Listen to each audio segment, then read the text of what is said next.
নমস্কার। যুক্তি তর্ক সঙ্গে অর্কয় আপনাদের স্বাগত। আপনাদের সঙ্গে আমি অর্কপ্রভ সরকার। ট্রেকি জ্যাকবসন কে তিনি? ঢাকায় আমেরিকার চার্জ দি অ্যাফেয়ার্স। তিনি কি করেছেন? সুদি ইউনুসকে করকে দিয়েছেন। প্রধানমন্ত্রী নরেন্দ্র মোদী আমেরিকা যাচ্ছেন, হোয়াইট হাউসে নৈশভোজে মিলিত হবেন, দ্বিপাক্ষিক বৈঠক হবে ডোনাল্ড ট্রাম্পের সঙ্গে। ট্রাম্প ফোন করে মোদিজিকে আমন্ত্রণ জানিয়েছেন। দ্বিতীয়বার দায়িত্ব নেওয়ার পর ডোনাল্ড ট্রাম্পের সঙ্গে নরেন্দ্র মোদীর এটা প্রথম সাক্ষাৎকার। এই সাক্ষাৎকারে বাংলাদেশের প্রসঙ্গ যে অবধারিতভাবে উঠবে তা নিয়ে বিন্দু মাত্র সংশয় নেই, কারোর মনেই নেই। সেই প্রেক্ষিতে ট্রেকি জ্যাকবসনের সুদি ইউনুসের সঙ্গে বৈঠক খুবই তাৎপর্যপূর্ণ। বৈঠক মানে কার্যত জবাবদিহি চেয়েছেন। 3-4টে বিষয়। 1, বাংলাদেশের ভেঙে পড়া আইন শৃঙ্খলা। 2, অপারেশন ডেভিল হান্টের নামে মানবাধিকার লঙ্ঘন। 3, অসাংবিধানিক অনির্বাচিত ইউনুস সরকার বাংলাদেশে কবে সাধারণ নির্বাচন করবে এবং সেই নির্বাচনকে অন্তর্ভুক্তিমূলক হতে হবে। অন্তর্ভুক্তিমূলক মানে আওয়ামী লীগকে সেই নির্বাচনে অংশগ্রহণ করার সুযোগ দিতে হবে। সাফ জানিয়ে দিয়েছেন চার্জ দ্য অ্যাফেয়ার্স। অর্থাৎ ইউনুসের অন্তর্বর্তী সরকারের পরিকল্পনা ছিল এবং বৈষম্য বিরোধী ছাত্ররা যারা একটা নাগরিক সমিতি নামে দল তৈরি করবে, তাদের দাবি আওয়ামী লীগকে নিষিদ্ধ ঘোষণা করতে হবে। বিএনপি এই বিষয়ে তাদের অবস্থান স্পষ্ট করেনি। আসলে বিএনপি দোলাচলে ভুগছে। এই যে 32 নম্বর ধানমন্ডির যে ধ্বংস করলো ছাত্র জনতা রূপী দুষ্কৃতীরা, খালেদা জিয়ার দল প্রতিবাদ করেনি, বরঞ্চ তারা কম্পেয়ার করেছে একটা অদ্ভুত ঘটনার সঙ্গে। আমি বুঝতে পারি বিএনপির বিষয়টার সঙ্গে আবেগ জড়িয়ে আছে, যে সেনাকুঞ্জে বেগম খালেদা জিয়া দীর্ঘদিন ছিলেন, সেই বাড়ি থেকে তাকে উৎখাত করা হয় আওয়ামী লীগের সময়। নিন্দনীয় কাজ। কিন্তু 32 নম্বর ধানমন্ডির বাড়ি ভাঙচুরের সঙ্গে সেনাকুঞ্জে খালেদার বাড়ি থেকে তাকে উচ্ছেদ করা দুটো কখনোই এক নয়। 32 নম্বর ধানমন্ডির সঙ্গে এই উপমহাদেশের ইতিহাস জড়িয়ে স্বাধীন বাংলাদেশ গঠনের পিছনে 32 নম্বর ধানমন্ডির ভূমিকা ছিল। আসলে বিএনপি পড়েছে উভয় সংকটে। বিএনপির মধ্যে কিছু র্যাডিক্যাল এলিমেন্ট আছে,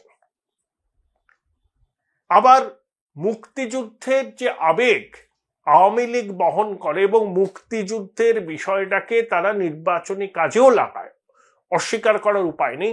বিএনপির কিন্তু মুক্তিযুদ্ধ বিষয়ে সেই আবেগ নেই এবং বিএনপির দলটা প্রতিষ্ঠা মুক্তিযুদ্ধের পরে।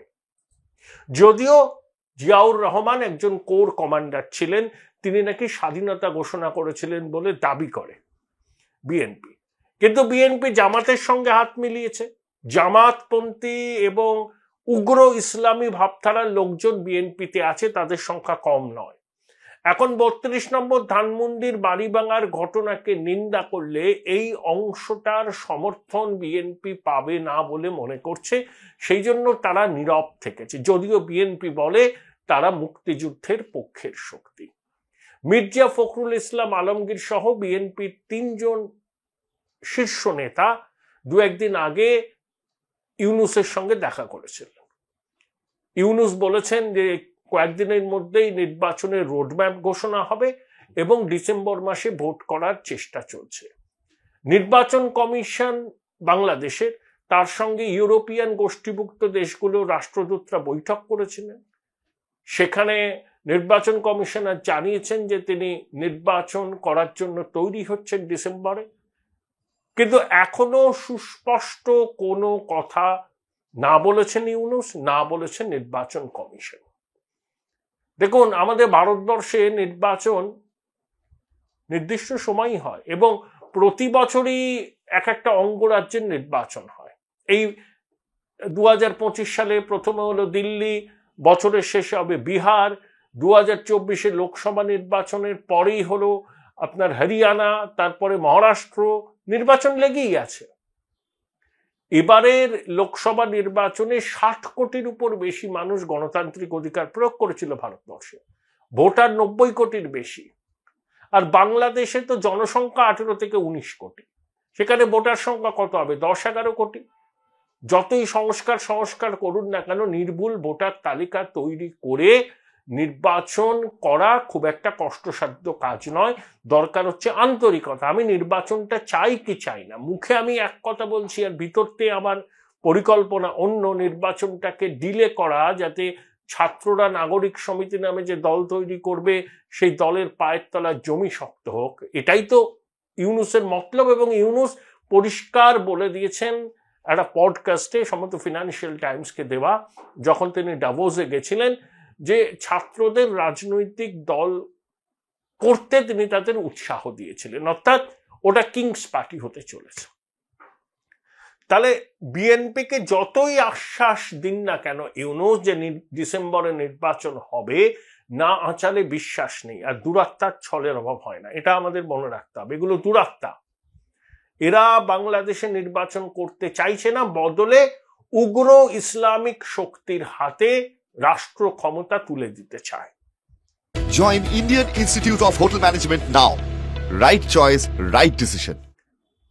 অনেকে দাবি করছেন সংস্কার কমিশন নাকি বলেছে যে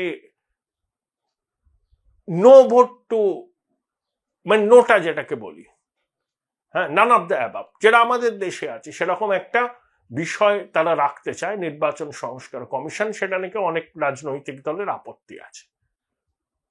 অর্থাৎ পুরো বিষয়টার মধ্যে অনেক রকম ইপস অ্যান্ড বাটস আছে। ইউনূস মুখে এক কথা বলেন, কাজে অন্য কথা বলেন।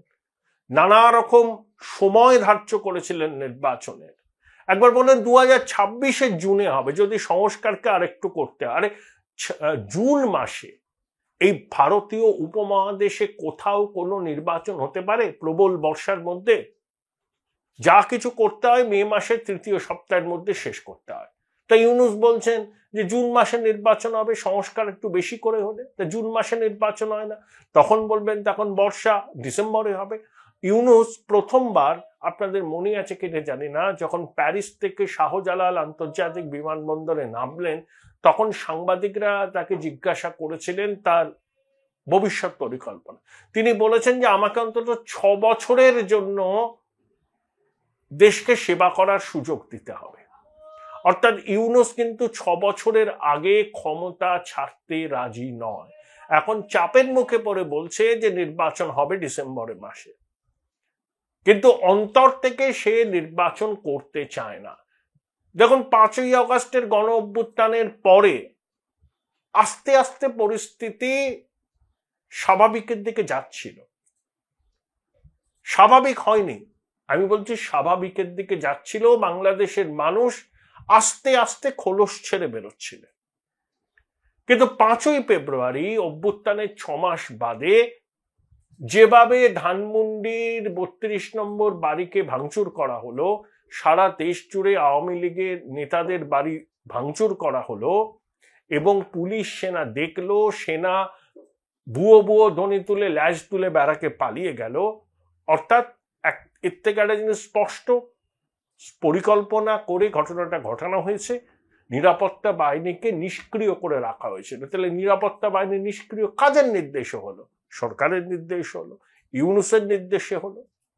অর্থাৎ যখনই নির্বাচনের দাবি করছে বিএনপি বা অন্য রাজনৈতিক দল, তখন ইউনূস দেখাতে চাইছে একটা জাতীয় সংকট তৈরি হয়েছে। সেই সংকট সে আবার নিজেই সৃষ্টি করেছে প্রত্যক্ষ মদতে। এই অন্তর্বর্তী সরকারের প্রত্যক্ষ মদতে এই কাণ্ডগুলো ঘটেছে।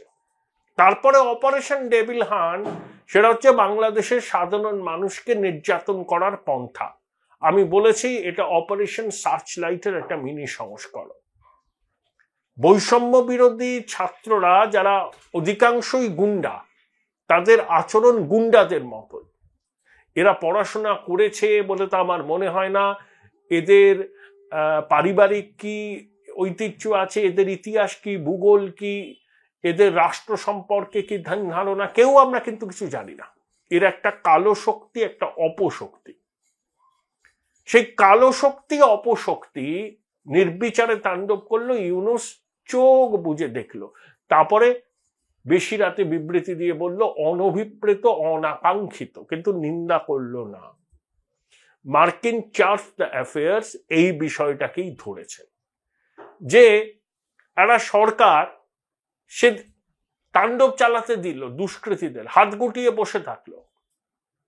যখন স্থানীয় মানুষ প্রতিবাদ করছেন, দুষ্কৃতীদের ঠ্যাঙানি দিচ্ছে, কারণ ডাকাতি করবার জন্য তারা গাজীপুরে গিয়েছিল মোজাম্মেল হকের বাড়িতে, তখন ছাত্ররা বলল যে আমাদের গায়ে হাত দেওয়া হয়েছে, এত সাহস, সবক শিখিয়ে সারবো। সঙ্গে সঙ্গে স্বরাষ্ট্র উপদেষ্টা বলছে এনাফ ইজ এনাফ, সঙ্গে সঙ্গে অপারেশন ডেভিল্যান্ড। অপারেশন ডেভিল্যান্ড শয়তান খুঁজছে, শয়তান ইউনূস শয়তান খোঁজার দায়িত্ব নিয়েছে। কে ওকে দায়িত্ব দিয়েছে? ও তো আন্তর্জাতিক খ্যাতি সম্পন্ন বাটপার, আন্তর্জাতিক খ্যাতি সম্পন্ন বাটপার।